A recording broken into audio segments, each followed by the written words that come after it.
Over the last 2 or so months, the diva of Dump Divas Kat Engelbert, along with players in the WNBA who are desperately fighting for money they haven't earned, they have been congregating every Sunday morning at Woke United Methodist like they usually do.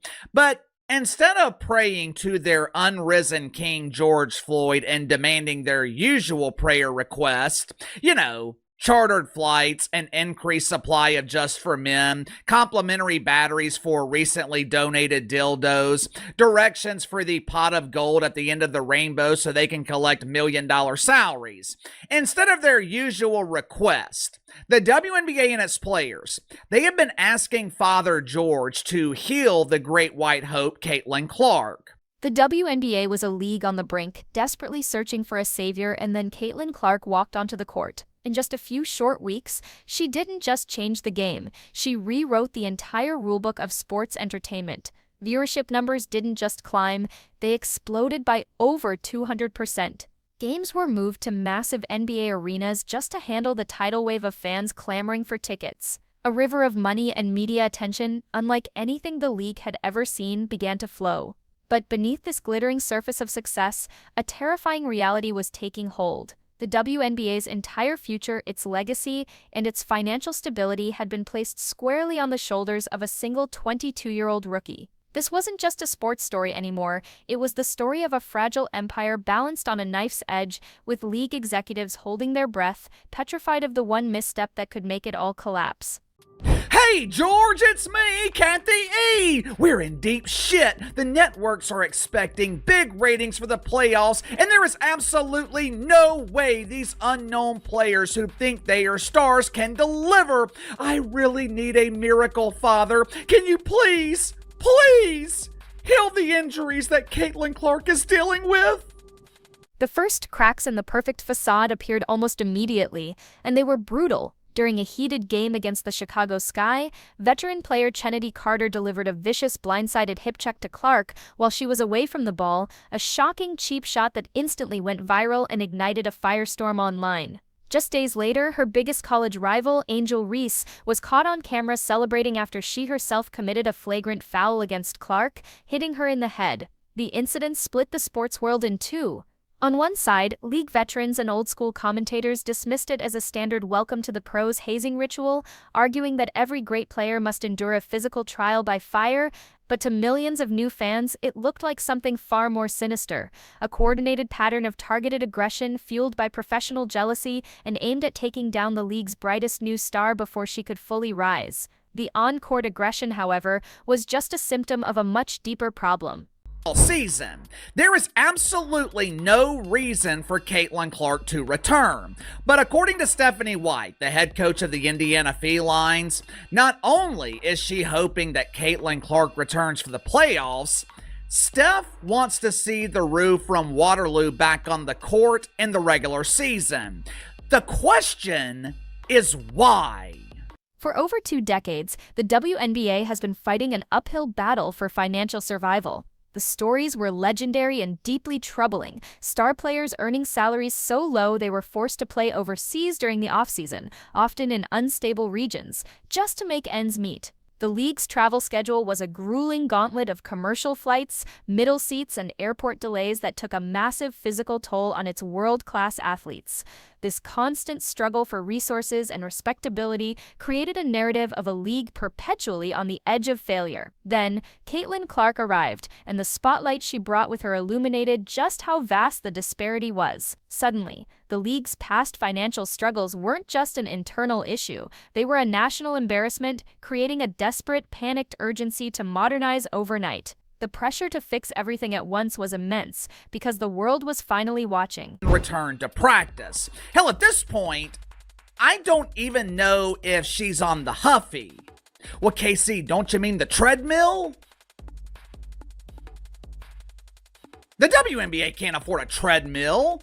When players are rehabbing injuries or looking to warm up, the WNBA provides them with a used Huffy or sometimes a Schwinn. But either way, with 10 or so days left in the regular season, Caitlin Clark is nowhere near ready to return. But according to Stephanie White, we could see the Rue from Waterloo on the court soon. At the center of this storm is WNBA Commissioner Cathy Engelbert, a leader forced to perform one of the most difficult balancing acts in sports history. Publicly, she must champion Caitlin Clark as the face of the league's dazzling new era, the golden goose laying multi-million-dollar eggs. But privately, she has to manage the fragile egos of veteran players who feel overlooked and disrespected by the sudden media frenzy. Engelbert has been forced to walk a razor-thin line, publicly downplaying the on-court incidents and denying any whispers of jealousy to prevent an all-out internal war. Every statement she makes is scrutinized as she tries to sell a story of a unified league on the rise, while desperately trying to hold together a locker room culture that appears to be fracturing under the immense pressure of the Clark effect. Going on.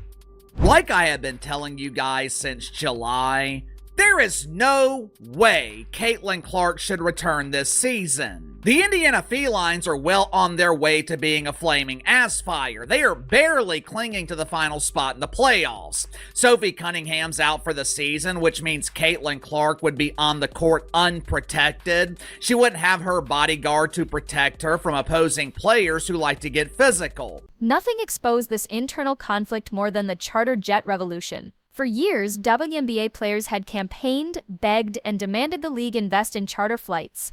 They argued it was a matter of health, safety, and basic professional respect. And for years, their pleas were met with the same excuse: the league simply couldn't afford the staggering cost. Then Caitlin Clark was drafted. The narrative immediately shifted. Suddenly, news reports were filled with images of Clark being swarmed by chaotic mobs in public airport terminals, raising serious security concerns. Within weeks, the WNBA, which had cried poverty for a decade, miraculously found a staggering $50 million to fund a full-time charter flight program for all teams. While it was a victory for the players, it was also a slap in the face. It proved that the change was never about money, it was about who was asking. The league had bent to protect its new star, creating a wave of silent resentment among the very veterans who had paved the way for her. This rising tension fueled a strange and persistent fan theory that began to circulate online: the bodyguard narrative. The theory centered around players like Sophie Cunningham of the Phoenix Mercury, a tough, gritty defender known for her physical style and for fiercely protecting her teammates. Fans argued that with enforcers like her sidelined with injuries, the league lacked the old-school muscle needed to keep cheap shots in check. The idea was that Caitlin Clark was left on an island, unprotected and vulnerable to the league's more aggressive players. While it was just a theory, it spoke to a larger anxiety shared by millions of fans. Was anyone in the league actually looking out for her? Or was she being left to fend for herself in a sea of sharks where every hard foul could be the one that ends her season? And with it, the WNBA's golden era. That nightmare scenario almost became a reality during a seemingly routine summer game. As Clark drove to the basket, she landed awkwardly, her ankle twisting underneath her. For a moment, arenas across the country, network boardrooms, and the league's head office held a collective breath. The sight of her limping off the court sent a shockwave of pure panic through the entire WNBA ecosystem. This was the moment everyone had feared. The league's entire multi-million-dollar bet, its skyrocketing ratings, and its newfound cultural relevance were all tied to the health of that one ankle. The injury, though thankfully minor, served as a terrifying reminder of just how fragile this new empire truly was. One wrong step, one bad landing, could bring the whole thing crashing down in an instant.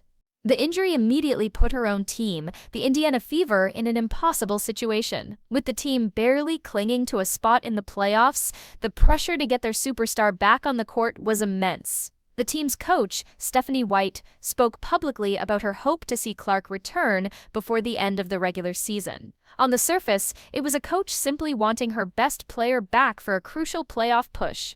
But underneath, it highlighted the tremendous pressure on the Fever organization to capitalize on this once-in-a-generation phenomenon. The unspoken question lingered in the air: was the team prioritizing a short-term playoff run over the long-term health of the player who held the key to their franchise's future? The pressure to win now was at direct odds with the need to protect their most valuable asset.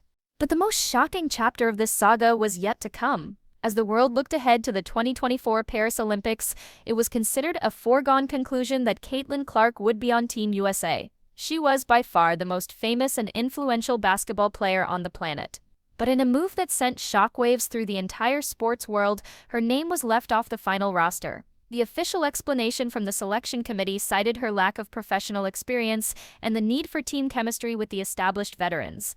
Nobody bought it. The decision was widely seen as a deliberate and calculated snub, a final, desperate act from an old guard of players who refused to be overshadowed on the world's biggest stage. It was the ultimate betrayal, a moment that exposed the deep, bitter politics simmering just beneath the surface of the sport. Caitlin Clark now finds herself trapped in a beautiful, glittering cage. She has the fame, the endorsements, and the power to change the sport forever, but she is paying a heavy price.